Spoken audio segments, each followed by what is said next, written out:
ఇప్పుడు అమెరికాలో delta variant యొక్క ప్రాబల్యం ఎక్కువగా ఉంది. దాదాపుగా 1,000,000 అంటే 10 లక్షలకు పైన కేసెస్ నమోదవుతున్నాయి. అలాగే యూకేలో, స్పెయిన్‌లో, ఈ చైనాలో, ఇజ్రాయెల్‌లో ఎక్కువ కేసెస్ నమోదవుతున్నాయి. ఈ మధ్య కాలంలో మనం ఇండియాలో కూడా డెల్టా వేరియంట్ సెకండ్ వేవ్‌లో 4 లక్షలకు వచ్చి తర్వాత అక్టోబర్‌లో అది 5,000 కేసెస్ నమోదవడం, నవంబర్, డిసెంబర్‌లో 5,000 కేసెస్ నమోదవుతూ డిసెంబర్ ఎండ్‌లో అది మళ్ళీ స్టార్ట్ అవ్వడం. అంటే మనం డిసెంబర్ చివరి దశలో మనం 5,000 కేసుల నుంచి 30,000 కేసులు నమోదవడం, ఈ నెలలో 2,00,000 కేసెస్ ఇప్పుడు నమోదవడం. దాన్ని బట్టి చూస్తే డెల్టా కానీ, ఒమిక్రాన్ కానీ తీవ్రత ఎక్కువగా ఉన్న వాటి యొక్క లక్షణాలు మైల్డ్ టు మోడరేట్ ఉండి రికవరీ ఎక్కువగా ఉంది. 90% రికవరీ ఉంది.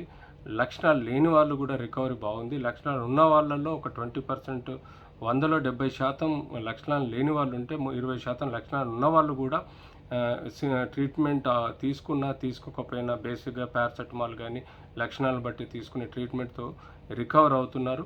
కేవలం ఒక 2-3% హాస్పిటలైజేషన్ ఉంది. వెంటిలేటర్ సపోర్ట్ కూడా చాలా తక్కువ పర్సెంటేజ్ ఆఫ్ కేసులో ఉంది.